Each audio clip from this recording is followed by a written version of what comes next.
Olá pessoal, estamos iniciando mais um programa Pense Bem, pela Imagem TV e pela Rádio 101 FM.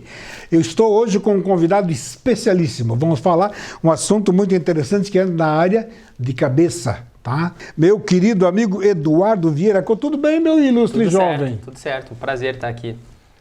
Vamos bater um papo. Você está pela Imagem TV, pela Nova Era TV, pela Rádio 101. Tá? Excelente, hein? Você viu que maravilha, Muito né? bom. Maravilha. Hoje na Nova Era TV nós estamos por 63 cidades. Muito bom, um alcance muito grande. E pela Imagem TV, uma TV via internet também, o mundo como a Nova Era também está pela internet. Hoje todo, estamos pelo mundo. E Rádio 101 FM já é um programa que está, o Pense Bem, já há um bom tempo aí bem estabelecido. No ar. Mas vamos falar um pouco do jovem. Você é natural de Lages. Opa, né? lagiano. Então me conta, vamos contar um pouco das Lages. Opa, então eu sou lagiano, nasci aqui, minha família é toda de Lages. Meu pai tem fazenda aqui na Coxilha Rica, tem loja de caminhonete aí há muitos anos. E minha mãe também da região, trabalhou muitos anos no banco aqui, era o antigo Banco Real ali. Lembro do Banco Real. Me criei antigo aqui. Ainda antes do Real era Inco. Opa! Viu? Eu sou mais muitos antigo. Muitos anos. E me criei aqui, estudei no Colégio Santa Rosa, prazer, formei ali. Aí saí fazer faculdade fora, acabei fazendo faculdade de medicina. Tinha tudo para não fazer veterinária, agronomia, ficar por aqui, mas optei pela medicina. Tá, mas em que momento você teve essa dúvida? Medicina, humana, animal? Olha, a gente tem tudo para fazer veterinária, agronomia, porque tem um centro de formação muito bom aqui em Lages. Muito, realmente muito bom. Sempre gostei da parte de cuidar de pacientes, cuidar de pessoas, essa parte de comunicação mesmo que tem do médico com o paciente. Sim. E optei por cuidar das pessoas mesmo. Acabei indo para Curitiba, passei no vestibular lá. Tu fez cursinho lá em Curitiba? Fiz cursinho. Qual deles? Positivo. Eu fiz positivo. Fiz um ano de positivo lá. Eu morei 7 anos em Curitiba. Curitiba é uma cidade ótima, né? Muito. Eu fiz o cursinho, fiz um ano de cursinho, aí passei na Universidade Católica, na PUC Paraná, fiz minha faculdade lá, passei na residência na Santa Casa de Curitiba e no Hospital Evangélico. Optei pelo Hospital Evangélico. Excelente hospital. Muito bom, tinha uma demanda cirúrgica muito grande, que é o que realmente influenciou na minha formação. Minha formação é muito cirúrgica. Então, passei em otorrinolaringologia no Hospital Evangélico, fiz 3 anos de residência lá. Não achei suficiente saber só otorrino, quis aprender um pouco mais sobre cirurgia de cabeça e pescoço, que é a parte oncológica. Então, a gente sai fazendo cirurgia plástica de face, toda a parte de nariz, garganta, da otorrino, e eu quis fazer a parte de tumores cervicais, tumores da cabeça e pescoço. Aí eu passei na Unicamp, lá em Campinas, fui para São Paulo, acabei fazendo 2 anos de cirurgia de cabeça e pescoço lá na Unicamp, e aí o pessoal me abraçou lá, me contrataram como professor, como preceptor da residência. Que coisa boa! Eu ainda sou, eu tô lá, eu sou do corpo docente da universidade, mas aí deu aquela vontade de voltar para Lages, né? Que é inevitável voltar, né? Aí eu sempre digo, apesar de não ter nascido em Lages, nasci aqui no Rio Rufino próximo. Eu e o Céu somos do Rio Rufino. O Céu também era ali. E até faz muito tempo entrevistei o prefeito de lá. Mas eu me criei em Lages, eu vim para cá com 14 anos, então eu lagiano, já sou lagiano. Mas daí fui morar em Curitiba, fiquei lá 7 anos. Mas você falou uma coisa muito interessante, não adianta. Nandinha não morou fora, então você não sente aquela... Mas sente uma saudade dessa terra impressionante. É inevitável. Sabe que eu não sei se você vinha com frequência, mas eu vi pelo menos uma vez por mês. Uma vez por mês eu vinha também. Não tinha como ficar longe. Tinha. E isso naquela época era muito mais complicado, mais difícil, né? Hoje já bem mais fácil. Bem mais fácil. Mas eu tinha que vir a Lages sempre. A cidade é boa, né? E aí eu tive essa vontade de voltar para Lages. Também família toda aqui. Sim. E comecei a voltar, o nosso aeroporto aí quando estava em funcionamento era excelente, tinha voos diretos de Campinas para Lages, então eu vim e ficava 1 semana por mês aqui. E eu ainda tô nessa, eu ainda tô lá na Unicamp, mais 1 ou 2 semanas por mês eu já tenho meu consultório aqui e realizo os atendimentos aqui. Só com uma dificuldade agora para... Exato, agora eu vou para Florianópolis, acabo pegando um carro em Florianópolis e vindo para cá. A logística ficou mais difícil. Mais difícil. Mas eu já criei vínculo aqui, eu tenho muitos pacientes aqui, então eu venho porque eu gosto e porque eu também tenho meus pacientes aqui. Eu preciso deixar eles assistidos aqui. Claro, com certeza. Mas eu quero voltar um pouquinho no tempo, quero saber o que te levou a escolher medicina, porque pelo que você me falou, família de fazendeiros da Coxilha. Aliás, família da minha esposa também fez de fazenda lá na Coxilha. Opa, coisa boa. Né? Família do Ela é filha do General Sombra, não sei se você ouviu falar. Já ouvi falar. Tá. E o avô dela foi prefeito de Lages, então foi fazendeiro lá da Coxilha Rica também. E de repente você escolheu medicina. Não tem nenhum médico na família? Não tem. Eu tenho até uns primos aí, mas próximos, ninguém. Quer dizer, nenhum deles teve influência na sua escolha? Foi uma escolha minha mesmo por cuidar das pessoas. O que acontece? Na família a gente percebe, o médico hoje ele tem algumas características que antigamente não tinha. Então hoje o médico é muito mais acessível para a população. Antes o médico tinha um distanciamento muito grande, né? Hoje os médicos, principalmente os médicos mais jovens aí, que vieram da minha geração, são muito mais próximos do povo. E eu sempre gostei dessa proximidade. Eu gosto muito de política. Então, na medicina eu consegui a parte assistencial, cuidar da população. Eu sempre gostei de anatomia, da parte de cirurgia mesmo. E eu tenho essa parte de interpessoal, um bom relacionamento com as pessoas, conversar, adoro conversar, até falo demais às vezes. E na medicina eu consegui tudo isso. E principalmente ver que com o conhecimento do médico a gente consegue fazer bem para as pessoas. Eu não dependo de produzir um equipamento para fazer bem. Depende essencialmente da minha pessoa para trazer o bem para alguém. Então, era uma coisa que eu gostava e acabei investindo estudo e tempo. Foram uns bons 15 anos aí, mais ou menos. Sabe, Eduardo, eu te entrevistei, eu perdi a conta de quantos médicos eu já entrevistei. Opa! E médicos mais idosos, e eu gosto muito do jovem médico. Diferente. Você falou uma coisa que realmente eu já tenho percebido há muito tempo, e que a medicina hoje trabalha muito a medicina humanizada. Sim. E isso é importante. Eu tenho a minha parceira, minha querida amiga, a doutora Maitê, que você vai conhecê-la com certeza, que é a médica oncologista do Dr. Pedro, da Clínica Anime. São meus parceiros comerciais, inclusive. Excelente. A Clínica Anime anuncia todos os meus programas. Muito bom. E nós falamos todas as vezes nós falamos que é muito importante o contato do médico com o seu paciente, para que conheça não só o problema de saúde, mas conhecer a pessoa que está ali à sua frente. Exato. Porque aquela doença ali, aquele serzinho que está doente, ele é um ser muito importante. Exato.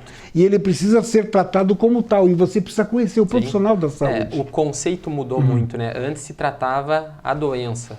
Hoje a gente trata a pessoa, o individual, né? Você tem que ter essa medicina humanizada e individualizada.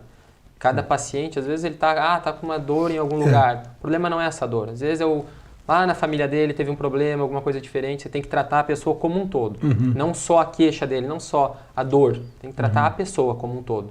Isso mudou bastante nos últimos anos. Senão você passava uma medicação, toma isso aqui, vai melhorar, te vejo daqui a um mês. Não, hoje você tem que ir lá no ápice do problema mesmo. Aquele gesto, né? O médico aqui, né? Na bancada, você deve ter presenciado. Sem dúvida. E muitas situações está aqui. Não. O paciente nem termina de falar, você já está com a receita. É a passagem já para sair do consultório, né? Isso aí é... Verdade, né? Não, isso mudou muito, né? A gente procura não fazer isso, né? É lógico, tem muitas queixas que você vai ter que tratar o problema em si, mas principalmente as queixas cirúrgicas, que você resolve com cirurgia. Então eu tenho um paciente com o nariz obstruído, ele tem um desvio de septo, que é o que divide o nosso nariz aí em dois. Eu tenho que tratar isso, é uma cirurgia. Não adianta eu achar também chifre em cabeça de cavalo, tem que resolver. Com certeza, claro. Mas via de regra o paciente ele precisa ser individualizado e ser humanizado mesmo. Isso é importante. A cirurgia, como você falou, o desvio de septo, é uma cirurgia complicada ou não é tão complicada, não? Né? A gente sempre fala, né? Nenhuma cirurgia é simples, né? Porque envolve uma anestesia, muitas vezes uma anestesia geral. Cada paciente pode ter uma doença, ela é simples para alguns pacientes, mas é complexa para outros. Um reage de uma forma, outro de outra. Mas a septoplastia, que é corrigir esses desvios de septo, não é complicada, uma cirurgia simples, aí 1 hora de procedimento, com uma anestesia geral. Normalmente o paciente passa um dia, uma noite no hospital, muito tranquilo. Sim. A recuperação é ótima, é rápida. 7 dias normalmente afastado das atividades e depois retorna ao normal. Como você faz, a parte da cabeça que você trabalha, a parte do chiado no ouvido. Também, Isso é complicado. Isso é né? complicado. Minha esposa tem. E ela conseguiu, num tratamento até com o médico no Rio de Janeiro, ela tinha nos dois, de repente um sumiu, o outro continua. Diz que é uma panela de pressão, que é uma coisa terrível. A gente chama, né? Nos fale sobre esse problema e de que forma tratar, se tem cura, como é que é isso? A gente isso? sempre fala, né? Existe cura, existe tratamento, né? Você nunca vai dizer, pode curar 100%? Depende de cada caso, né?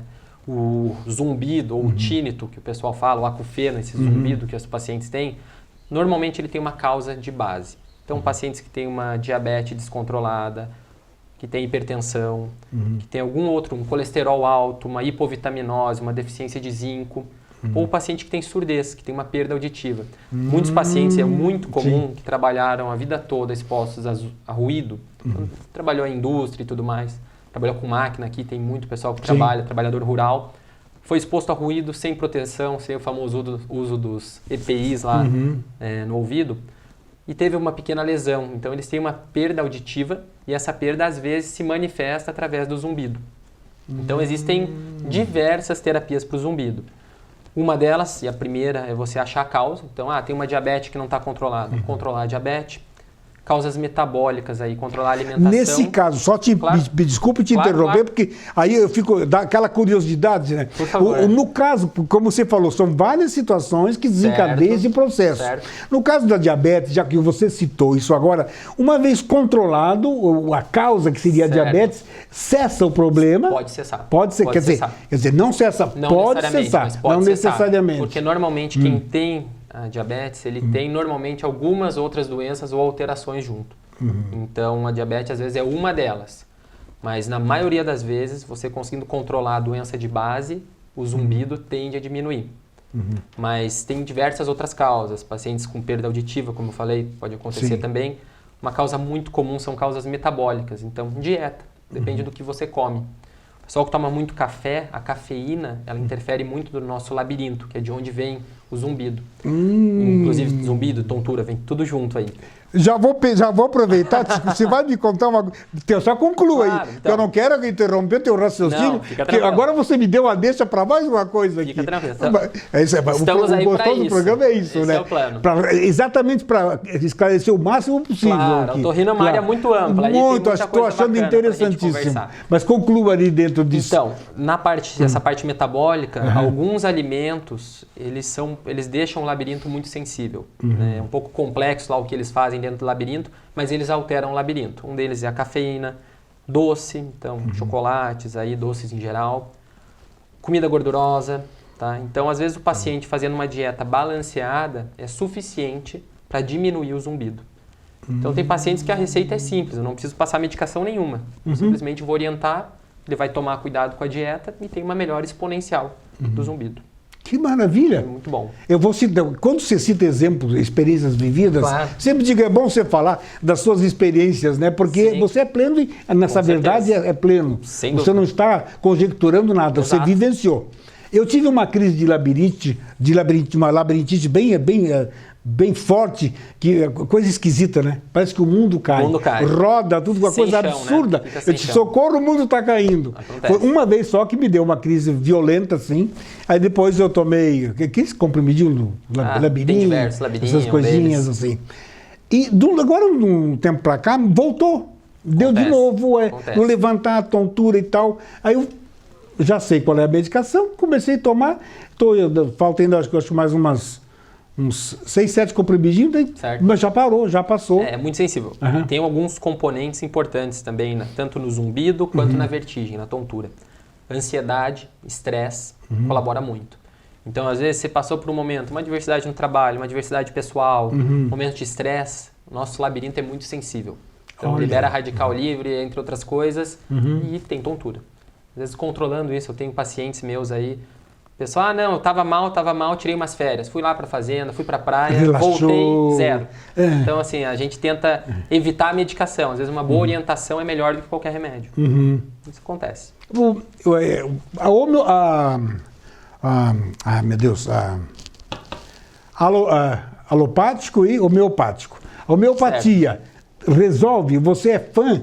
Ou você não Olha, tem nada? Não. Tudo que a gente faz, a medicina, apesar de não ser uma ciência exata, Sim. a gente procura tornar ela exata, né? Então a gente procura guidelines, alguns guias, livros, consensos que dizem a favor ou contra algum medicamento. Igual a vacina agora para o coronavírus.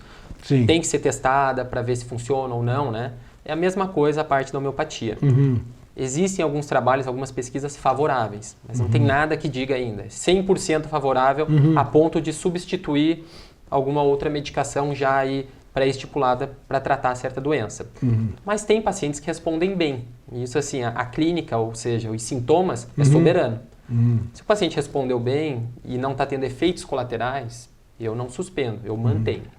Mas eu não prescrevo. Não sou eu que dou o pontapé inicial para a homeopatia. Entendi. Mas se ele vem de um colega, você não tem o estudo da homeopatia, Exato, você exato. não se aprofundou Exatamente. nela. Então, por desconhecer é que você... E eu não passo, não, é compreensível. mas eu também não tiro se estiver sendo eficaz e não estiver trazendo Mas você tem efeitos colegas colaterais. homeopatas? Tenho. Tenho colegas que defendem muito a homeopatia, mas às vezes são discussões eternas na medicina, né? Porque não tem muitas pesquisas, muitos resultados tão bem comprovados sobre homeopatia. É muito discutível ainda. Mas como eu falei, alguns pacientes respondem muito bem. Então eu não tiro o tratamento se está indo bem, sem ter efeitos colaterais. Mas eu não inicio. O tratamento alopático também, existe N fatores também que colaboram para que dê um resultado satisfatório. Sem dúvida. A química, ela tem uma ação, uma reação do organismo, Certo. e cada organismo reage de uma forma dúvida. diferente. Sem dúvida. Quer dizer, a mesma dose para mim pode ser uma Não dose necessariamente diferente, não necessariamente para ti ou para quem quer que seja. dúvida. Aí, em algumas entrevistas, já que eu fiz com alguns médicos, existe uma coisa chamada muito do acreditar ou ter fé. Sim. A fé, a Sem individualidade da fé, naquilo que a pessoa acredita, não importa, eu sempre digo, não importa o rótulo Sim. religioso, não importa. Exato. A placa, não importa. Importa o estado de fé de cada Sem pessoa, dúvida. respeitando aquele que a Claro, pessoa acredita. claro. Isso também traz como uma influência positiva Sem dúvida. para um resultado satisfatório Sem no dúvida. tratamento. Eu tenho a formação também de cirurgia de cabeça e pescoço. Então, eu acabo trabalhando, eu tenho muitos pacientes oncológicos, né? E, infelizmente, eu faço essa parte de câncer de pescoço. Algumas doenças são ditas terminais, né? O paciente, mesmo com todo o tratamento conhecido hoje pelos médicos, não consegue ter cura dessa doença. Mas os pacientes, via de regra, têm muita fé. E nós já tivemos lá na Unicamp resultados de pacientes que melhoraram inexplicavelmente, não se sabe o porquê. E houve E melhorou. O paciente Sim. que, seja qual a crença, teve uma melhora que não se explica. Que todos os casos estudados não melhoraram, mas aquele específico curou. Então, existem trabalhos que falam a respeito disso, que a fé, ela potencializa o tratamento médico, sem dúvida, né? Tem uma parte de fisiopatologia aí que o corpo libera algumas catecolaminas, algumas enzimas aí que ajudam, mas a fé, sem dúvida nenhuma, ajuda em qualquer tipo de tratamento. E nesse caso, como você falou, ele pode destravar alguns recursos do próprio organismo. Exato, exatamente. Através dessa intensidade de fé, dispara um gatilho no interior do organismo que as defesas ficam potencializadas e dão um resultado. Exatamente. Ele potencializa o tratamento, é lógico, né? Isso eu também falo. O paciente chega e fala para mim, não, eu não vou usar essa medicação e eu prefiro ir para casa, orar, que eu vou melhorar. Muitas vezes não é tão simples assim. Um funciona junto com o outro. Né? Sem dúvida. Um funciona junto com o outro. Então, precisa ter fé, sem dúvida. Mas seguir o tratamento preconizado para aquela patologia, existem muitos estudos hoje, né? A medicina está ficando velha. Então, está há muitos anos, tudo foi estudado muitas vezes, várias vezes. Lógico, de vez em quando aparecem doenças novas, como é o caso agora, que a gente está com essa pandemia. Mas, via de regra, nós temos um conhecimento muito amplo sobre todas as patologias. Então, para chegar ao ponto de ter um medicamento para vender na farmácia, ele já foi estudado muitas vezes. Vamos lembrar que nós estamos aqui sem máscara, gravando o programa. Olha a nossa distância, que é 1,5 m, e totalmente higienizado o estúdio, antes de entrarmos aqui, para as pessoas perceberem que, por que não estão com máscara? Exatamente. Estou preparado, tudo aconteceu, o estúdio está totalmente higienizado para que possamos ter uma gravação tranquila e despreocupada, já que você citou, né, e é muito importante ter isso. Mas quando se fala em fé, é uma coisa muito bacana, né, porque Quando você disse ali que o paciente diz, tá, eu prefiro ir para casa, vou rezar e não vou tomar medicação, aí ele está indo contra a própria fé. Exato. Por quê? Vamos analisar por que está indo contra a própria fé. O que a medicação é, o que acontece através de uma pesquisa e os resultados de uma pesquisa. Tudo vem de uma força superior que vem, inspira você enquanto cientista, enquanto pesquisador, para que você desenvolva Sim. a medicação. Exatamente. Então, tudo está envolvido dentro desse segmento de fé. Então, nada, isso não desassocia. Sim. Pelo contrário. É tudo associado. É totalmente associado. A gente vê os pacientes, né? A melhora, a força de vontade, Sim. a fé, necessariamente, para pacientes, principalmente oncológicos, né? Porque outras doenças têm prazo para começar e prazo para terminar. Mas muitas vezes os cânceres, em geral, eles têm prazo para começar, mas não sabemos quando vai terminar. Então, os pacientes que têm fé, normalmente, eles conseguem se sair melhor, trabalhar melhor com a doença, até a parte psicológica vai melhor. É importante estar bem. Ele estar bem, eu vou dar, eu sempre digo exemplo, experiência vivida. Como eu sou um paciente oncológico da doutora Maitê, e faço o meu tratamento, isso há 4, 5 anos atrás que eu descobri, e que o médico me disse, cochichou até para o meu filho que era grave a situação, é lógico, é normal que você sempre vai dar aquele baque. Né? Um susto. Deu aquele baque, fiquei um pouco para baixo e tal, mas de repente eu disse, peraí, mas por que eu vou ficar assim? Sim. Porque aquela história, se tiver que encerrar a caminhada aqui nesse planetinha, vai ser encerrado querendo ou não querendo. Isso independe da nossa vontade. Sim. Então o que fazer? Partindo disso aí, eu disse, vou continuar sendo o Lauvir sempre fui, aquela pessoa que eu sempre fui, da mesma maneira, vou trabalhar da mesma forma e tratar as pessoas da mesma forma e ser a pessoa sorridente e alegre do mesmo jeito que fui. Vida que segue. E eu tomei essa decisão e eu vou dizer, pelo passo que eu pare para pensar nisso, eu não penso. Exato. Vida que segue. Não, eu não penso. Faço o meu tratamento, tenho meu horário de tomar manhã, noite, tomo meus 2 comprimidos de manhã, 2 à noite. E não estou nem aí, não estou nem preocupado. É exatamente o que eu falei, essa é a importância. Independente da fé, ela é importante. Mas você está seguindo o seu tratamento, preconizado aí pela doutora Maitê, imagino, e tendo a tua fé. E os dois trabalhando junto, é a receita da cura, a gente fala. Então... Com certeza. Aliás, semana que vem a Maitê vai estar comigo. Opa, era para estar ontem, era para ser nessa quinta, eu gravaria com ela na quinta e hoje contigo, né? Bacana. Mas ela teve que atender um paciente exatamente na quinta ontem, então ficou para quinta-feira de semana que vem, vai estar aqui comigo. Meu querido Eduardo, otorrinolaringologista faz o que, afinal de contas? Troca a cabeça, se for o caso então também? Vamos lá. Quase por enquanto não, mas daqui a pouco, quem sabe, né? Daqui a mais uns anos. Logo menos. Então vamos lá. A otorrina, ela cuida desde a parte de ouvidos, via de regra, ouvido, nariz e garganta. Mas essa parte entra otites, infecções crônicas de ouvido, ela cuida da parte de nariz, obstrução nasal, tumores, a gente tem muito tumor dentro do nariz, nariz e seios da face, que são esses ossos que tem ar aqui dentro. Cuida da parte de garganta, então não é só a amidalite, cuida também da parte de laringe, que às vezes tem tumores, o pessoal que trabalha com a voz, aquele famoso calo nas pregas vocais, o otorrino cuida de toda essa parte.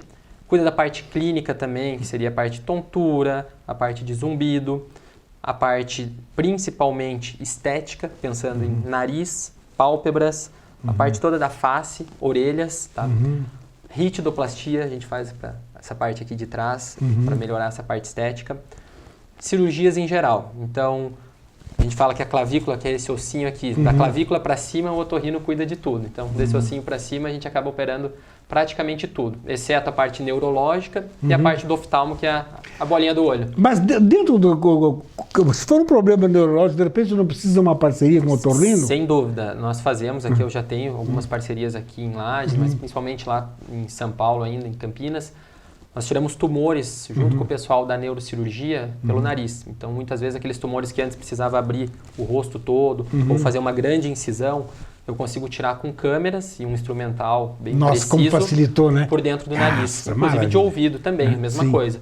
Antes precisava fazer uma incisão, abrir toda a cabeça. Hoje eu consigo fazer pelo canal ou por dentro do nariz. Então, Nossa. a tecnologia veio para agregar essas câmeras Sempre, né? minimamente invasivo, né? E a medicina, a cada ano, novidades, né? Cada ano, novidades. Cada ano. Nessa área, o que foi de mais novo, a área do otorrino, o que de novidade, o mais recente que você possa nos contar? Olha, é a cirurgia endonasal, essa por vídeo, por dentro do nariz. Essa é a novidade. Essa, sim, é uma coisa que no Brasil começou não faz muito tempo, foi na década dos anos 2000 aí, mas lá fora já está um pouco mais de tempo.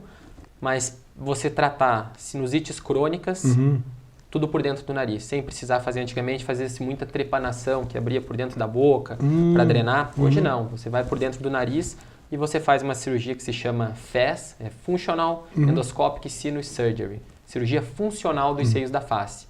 Nela você vai entrar com uma câmera por dentro do nariz e você vai trabalhar, vai fazer os ósseos, os canais de drenagem, você vai tornar eles funcionais. E o paciente opera, por exemplo, numa quarta-feira, se ele quiser, segunda-feira está trabalhando, ele volta à rotina normal. Então a recuperação é absurdamente rápida, é minimamente invasivo. Aqui na nossa região, que o clima é mais propenso, as pessoas terem rinocinusite crônica, essa parte é o melhor tratamento. Né? Tem que ver a indicação. O que ocasiona a sinusite? A sinusite normalmente é uma inflamação dos seios da face. Então, esses ossos que nós temos aqui na região da testa, aqui frontal, nos maxilares e lá para dentro da cabeça, eles são pneumatizados, eles têm ar dentro. Isso torna a nossa cabeça um pouco mais leve. É um resquício embriológico lá das aves, na verdade, que a gente herdou. Então, a sinusite é uma inflamação dessa região, porque é para ter ar dentro, mas muitas vezes acumula muco, secreção. Principalmente no frio, tem microcílios que limpam lá dentro, varrem a sujeira para fora. Aqui no frio esse cílios fica meio estagnado, ele para e acumula secreção, bactéria e causa infecção. O tratamento seria fazer lavagens nasais, muitas vezes precisa de antibiótico, mas quem tem esse quadro crônico, às vezes precisa de cirurgia. É corrigir os desvios de septo, para drenar melhor lá de cima, e também normalmente tem o desvio? Normalmente tem associado, é bem comum ter associado. Então, quando a gente faz essa cirurgia funcional, que eu falei agora, a gente corrige tudo. Vai corrigir o desvio e vai drenar as secreções lá de dentro e abrir os ósseos. Então, o canal é aberto para drenar lá a secreção. E o paciente que tinha crises, aí, 6, 7 crises por ano, acaba tendo uma a cada 3, 4 anos. Aí, olha lá. É excelente. A pessoa que usa... A minha esposa usa muito aquele líquidozinho para desobstruir. Tá. Existem diversos, na verdade, né? Alguns não são bons para se usar corriqueiramente, né? Como os vasos constritores. Eles podem causar até alguns problemas cardiológicos. Mas soro fisiológico, que é uma medicação simples, mas ela é excelente, porque ela lubrifica e ela faz voltar... O soro, então? O soro é excelente. Então, o soro todo mundo... É igual não precisa usar análises de marca nesses... Qualquer soro, a marca é independente. Não, né? não, que eu digo, como é que chama... Agora me fugiu o nome. Existem diversos. Tem várias marcas, né? Tem várias marcas. Né? O soro, o rinossoro. Isso aí, esse ali é um soro. O soro fisiológico em si, existem várias marcas também. Mas qualquer soro. A gente sempre fala para os pacientes, o mais barato que você achar para fazer a lavagem nasal. Essa lavagem, ela faz esses microcílios ficarem lubrificados e voltarem a varrer a sujeira para fora do nariz. Então, diminui a incidência também de rinocinusite. Isso é importantíssimo. Mas e a pessoa vicia nisso, né? No soro fisiológico, não, mas no outro, que são os vasoconstritores, esse vicia. E ele é muito ruim. Com o passar dos anos, quem usa muito vasoconstritor, que é aquele que você coloca e já sente a melhora. Isso. Esse daí é perigoso, porque ele é bom na hora. Então eu costumo falar para os pacientes, ele melhora 10 na hora, mas ele piora 100 depois. Uau! Porque ele acaba causando uma rinite medicamentosa e ele vicia também.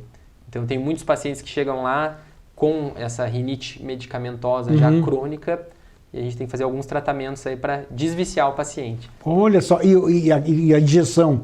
Tem paciente que aplica uma injeção que dura 30 dias. Isso. Essa injeção... Tem casos que necessitam isso. Às vezes, para quadros agudos, essa injeção normalmente é uma corticoterapia, com corticoides, né? Sim. Tem que cuidar muito as recomendações, se o paciente não tem contraindicações, mas essa injeção ela ajuda para os quadros agudos, porque ela faz um efeito anti-inflamatório. Então ela ajuda bastante. Mas em alguns casos o paciente não deve fazer. Não pode ser uma coisa corriqueira. Né? Existe também hoje, para a parte de mais de rinite alérgica, você me perguntou o que tem de mais novo, imunoterapias que você faz. A imunoterapia... É a famosa vacina, né? Isso, a vacina, que às vezes a vacina não necessariamente é aquela aplicável, ela pode ser sublingual. Nós estamos montando aqui em Lages para começar a fazer isso, ainda não estou fazendo, mas o plano é mais para o final do ano já iniciar a imunoterapia para tratar esses pacientes alérgicos. Você descobre qual a causa. Então, poeira, pólen, e você faz... Não é bem como a homeopatia, mas você vai fazer uma vacina para o paciente ter menos sensibilidade a esses alérgenos, né? A esses materiais que causam alergia. Que isso é super bacana. Isso é muito... Essas notícias muito boas, né? Vamos fazer. Sempre poder trazer essas novidades na área da medicina sempre é muito bom, né? Com certeza. Você me perguntou da parte de atualização da otorrino. Existe uma cirurgia hoje, nós tratamos também casos de surdez, dificuldade para ouvir. Alguns pacientes com perda mesmo auditiva, uma perda aí de 90%, 80% da audição, a gente faz um negócio chamado implante coclear. Você coloca um eletrodo, eles falam que é o famoso ouvido biônico. Então você coloca ele dentro da cóclea, que é o órgão responsável pela audição, e você consegue devolver para o paciente a audição. Uau! Então, em crianças principalmente... Sim, a cirurgia não é muito... É uma pouco cirurgia, invasiva? Ela é pouco invasiva, mas muito complexa. É uma cirurgia minuciosa, porque é praticamente do lado do cérebro ali que você está trabalhando. Tem que ser com todo cuidado. Tem que ser com todo cuidado, é feita com microscópio e tudo mais. Mas pacientes que nascem, às vezes, com surdez, ou pacientes que desenvolvem, dependendo da indicação, eles retomam a audição. De quem nasce surdo, tem cura. Tem Hoje cura. a surdez tem cura. Né? Lógico, casos selecionados, né? E é lógico, vai ter que ter todo um aprendizado, preparo depois até para falar. Sem dúvida, e tal. O paciente vai reaprender, né? Ou aprender. Muitos pacientes a gente chama de pré-linguais, que ainda não desenvolveram a linguagem. Quando você faz o implante, ele consegue se desenvolver normalmente. Então, um paciente que não faz, às vezes, esse implante coclear, coloca esse eletrodo lá dentro, ele vai ser surdo e mudo, né, pro resto da vida.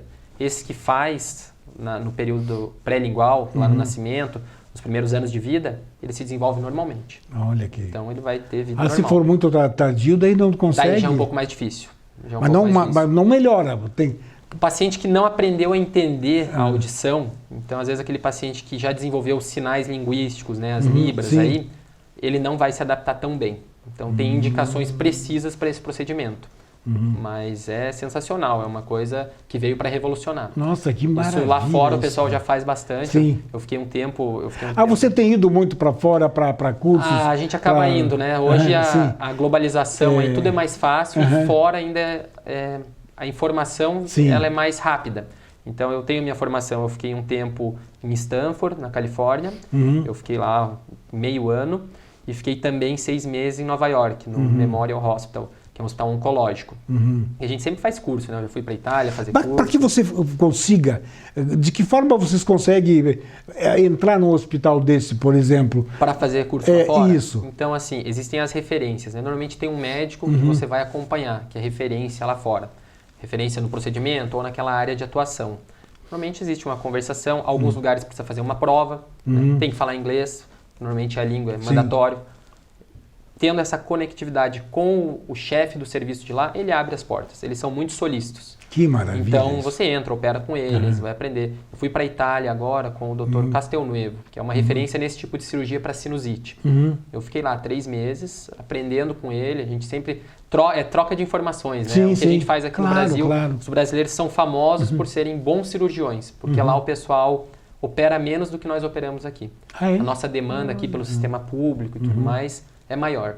Então, os brasileiros são famosos por serem bons cirurgiões. Então, eles gostam que o brasileiro vá para lá, essa troca de informação, e eles devolvem para nós em forma de tecnologia, material, entre outras coisas. Né? É outra troca maravilhosa. Exatamente. Para nós também é excelente. Né? Essa troca maravilhosa, com certeza. Na área de otorrino, você quer falar mais alguma coisa? Que eu quero falar da plástica. Eu não sei como é que está o nosso tempo aí. Plástica. Porque não podemos, Não, vamos lá. Da plástica. A otorrino, a plástica facial é uma área de atuação da otorrino. Sim. Né? Então, a parte mais comum, o que eu gosto de fazer, e faço em vários pacientes, inclusive aqui de Lages, seria a rinoplastia, que é a plástica do nariz, a otoplastia, plástica das orelhas, né? Blefaroplastia, com as pálpebras, né?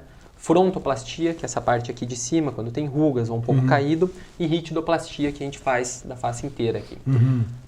Eu gosto muito da rinoplastia, não tem como dizer que ela é a queridinha aí, porque o resultado é muito bom. Então tem pacientes, porque eu mexo além da parte estética, eu mexo na parte funcional. Então às vezes é o paciente que não respirou bem a vida toda, e não gostava do nariz. Então eu vou devolver, vai ter um efeito psicológico muito bom imagina, da parte estética, imagino, eu claro, devolvo né? função para Sim. ele. Então às vezes o paciente não dormia, não respirava bem, eu vou corrigir o desvio de septo, os cornetos, que são estruturas que a gente tem dentro do nariz para aquecer o ar, que às vezes não funcionam bem, a gente faz uma plástica lá dentro para passar mais ar no nariz, e também a parte estética. Então, aqui no sul, que o pessoal é descendente italiano, alemão, nariz caucasiano, é muito comum aquele ossinho ou aquele nariz um pouco mais largo, às vezes.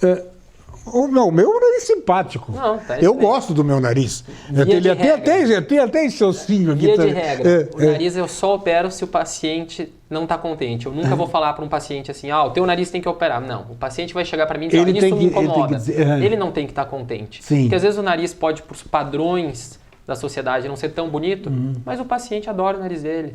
É uma coisa que nunca incomodou. Nem Sim. sugiro a O cirurgia. importante é que ele se sinta bem. Exatamente, É. exatamente. Hoje existem vários tipos de cirurgia plástica do nariz, né? A gente costuma dizer que existem dois principais, a cirurgia aberta e a cirurgia fechada. A aberta a gente tem que fazer uma pequena incisão aqui e levanta o nariz como um todo. E a fechada eu faço tudo por dentro do nariz. É sem cortes externos. Olha. Então a recuperação é muito mais fácil. Então isso é uma coisa que tem que individualizar cada caso. Mas também, recuperação é tranquila. Não tem aquele famoso tampão, que antigamente o pessoal colocava aquele tampão, era o terror. Tampão dentro do nariz, isso não existe mais. Hoje é bem mais tranquilo. A gente faz tudo para ser minimamente invasiva com o máximo de resultado. E a orelha do Dumbo? Também operamos orelha, principalmente crianças a partir dos 8, 9 anos, ainda mais hoje, o bullying tá aí, o pessoal Nossa, na escola terrível, sofre, né? Terrível. Antigamente isso passava um pouco mais batido, Sim. hoje não. Então a gente recebe muitos pais no consultório perguntando, ele tem 9, 10 anos, já dá para operar? Via de regra, a partir dos 9 anos eu já consigo operar, fazer a otoplastia. Também é uma cirurgia minimamente invasiva, então vai ter corte só atrás da orelha. E ele é feito um corte e...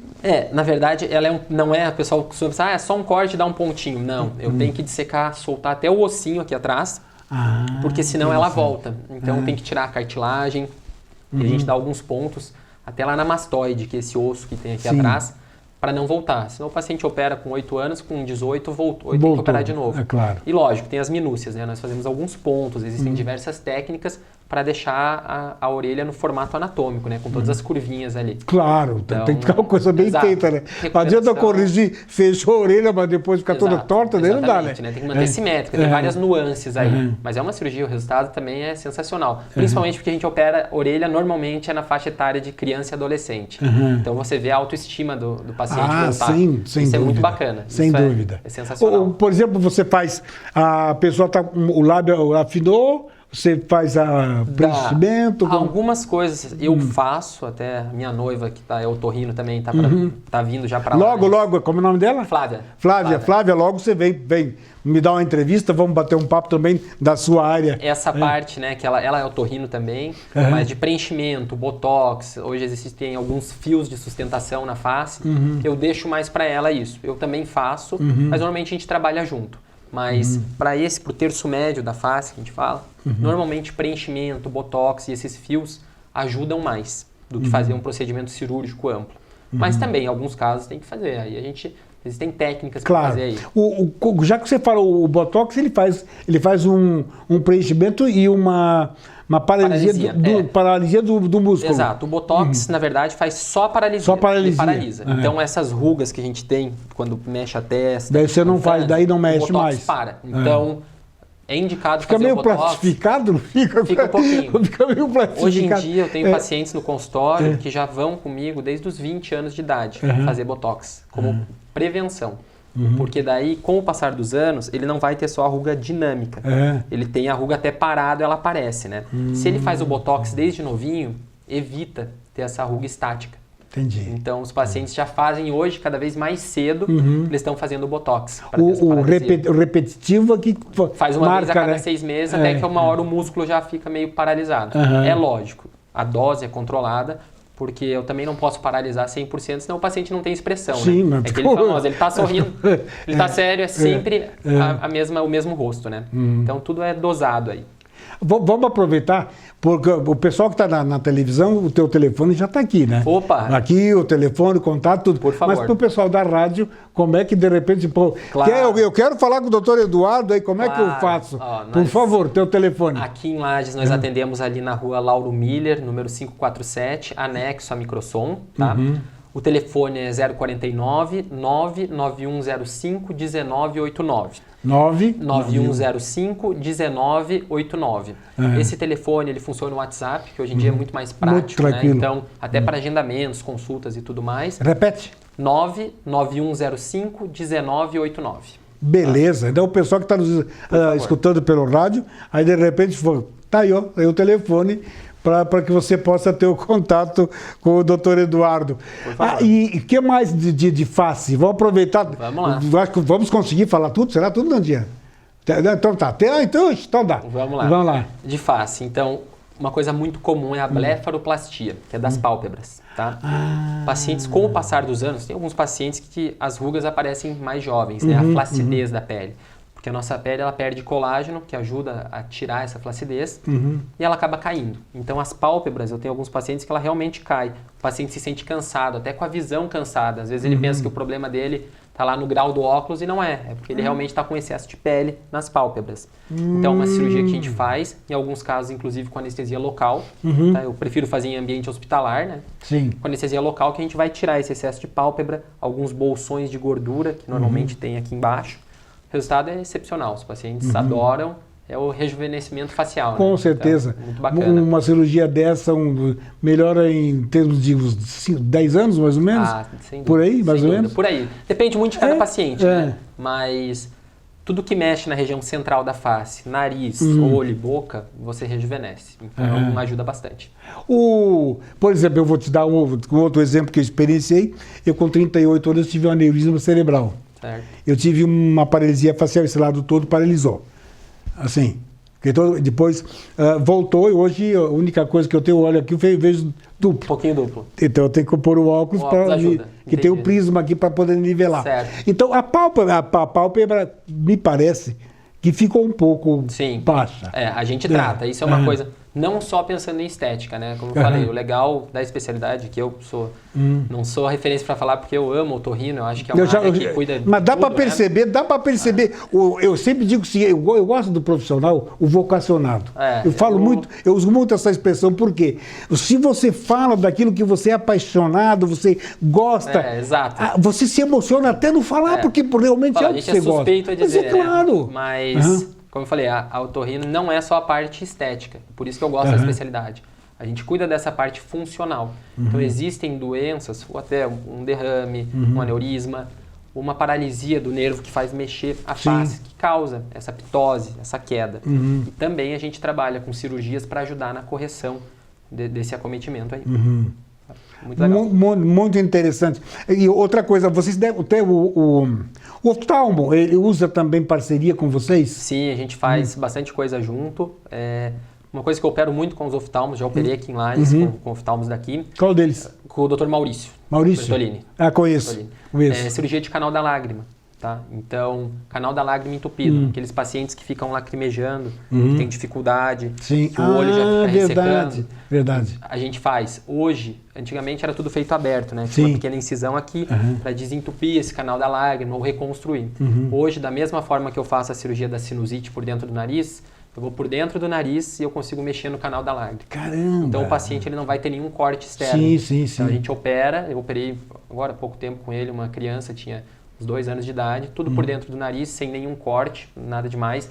Ele fica com uma pequena prótese dentro do nariz, que eu tiro em 3 meses, vida que segue. O paciente ficou excelente, não precisou. Perfeito. Em outros serviços, normalmente o pessoal abriria por fora, ia ter uma cicatriz, às vezes faz sinéquias, aderências ali. Então, a tecnologia ajuda muito. E Sem com o dúvida. oftalmo a gente trabalha bastante junto. E nessa área, mais alguma coisa que você tem para nos contar, que dá para fazer, para melhorar? Sem ser da parte estética ainda, uma área de atuação da otorrino que eu tenho formação é a cirurgia de cabeça e pescoço, né? Que seria a glândula tireoide, fazer tireoidectomia, os pacientes que têm câncer de tireoide, glândula parótida, glândulas submandibulares, câncer, inflamação. A gente tem cálculo, não é só no rim, tem cálculo nessas glândulas também. Também? Cálculo nas glândulas que produzem saliva. A glândula submandibular, a glândula parótida. às vezes elas acumulam cálculos que causam inflamação. Então isso também pode precisar de procedimentos cirúrgicos. E também os cânceres de garganta, pregas vocais, de laringe, também operamos, se precisar, cirurgias grandes, fazer a traqueostomia, aquele buraquinho para respirar, infelizmente. Aquele é complicado, né? É complicado, mas às vezes é o que salva a vida, então é necessário. E uma vez fazendo aquilo, não retorna? Retorna, depende. Os pacientes que são laringectomizados, que tem um grande tumor, que eu tenho que tirar todo o bloco laríngeo, essa parte, para dar uma margem no tumor, tirar o tumor, infelizmente eu tenho que deixar o traqueostoma eterno. Mas é super adaptável. Hoje tem tecnologia que eu coloco uma prótese para o paciente falar. A gente coloca como se fosse uma pequena prótese que o paciente tampa e consegue falar. Então a gente mesmo tirando já vi alguma coisa vocais, parecida. A gente devolve, reabilita esse paciente. Esse paciente ele precisa ficar com o traqueostoma definitivo. Mas pacientes que a gente faz o traqueostoma por outras doenças ou por ficar muito tempo entubado, você não pode deixar muito tempo, volta. A gente fecha, ele fecha sozinho. Todo orifício circunferencial ele tende a fechar sozinho. O traqueostoma fecha e depois vida normal. Como então, consegue vida falar normal, qualidade tranquilo. de vida falar normal. Exceto nesses casos que os tumores são das pregas vocais ou da laringe, a maioria o traqueostoma pode ser fechado, ele fecha sozinho. Tá, e falando nisso, o que ocasiona o câncer nessa região? Porque eu acho muito importante, principalmente eu acho que o tabaco é um inimigo terrível, né? Isso é uma coisa que a gente sempre fala, né? Cigarro e bebida alcoólica. Então, eles são... E os dois juntos têm uma sinergia. Pior ainda. Então, bebida alcoólica, cigarro são os fatores mais comuns para o câncer de laringe, né? Que é esse das pregas vocais, normalmente. Mas existem alguns vírus, que às vezes ainda não se sabe bem a causa. Alguns pacientes têm um vírus do HPV, que aumenta o risco também. Olha. Então, infelizmente, às vezes a gente pega pacientes com tumores bem avançados, que a gente precisa operar porque ele tem um câncer. A gente pergunta, já fumou, bebeu? Não. É porque tem um HPV, um vírus fraco, mas que nesse ponto acomete com muita força. Então o paciente nunca fumou, nunca bebeu. A importância da vacina ajuda. Na época. Para alguns tipos de HPV ela ajuda. É importante isso. Terminou? Um minutinho só? Você tem um minutinho? Eu só quero que você aproveite desse minutinho. Nós estamos vivendo essa pandemia toda, acabamos não falando nela, né? Verdade. Acho que vamos falar de coisas boas, dessas notícias boas que você nos trouxe. Mas com a pandemia, hoje você, até no consultório, você tem todo cuidado para atendimento. Né? Então você tem um minuto para fechar o programa agora. O mundo mudou, né? A pandemia veio para ficar. Não é uma coisa que todo mundo, será que até final do ano vai estar tudo normal? Não. O normal vai ser outro. Então, consultório, tem todas as medidas preconizadas aí desde a Vigilância de Saúde até a Agência Nacional de Saúde, até a parte da OMS, né, da Organização Mundial de Saúde. A gente segue todas as normatizações de distância, de limpeza, proteção, tempo de atendimento para os pacientes, tudo é mais prolongado. E centro cirúrgico também. A gente parou um período de fazer as cirurgias, mas agora já retomou, todas elas espaçadas, normalmente é um paciente por dia, tá? Às vezes a gente consegue cirurgias menores, fazer um pouco mais. Centro cirúrgico tem todas as medidas de prevenção.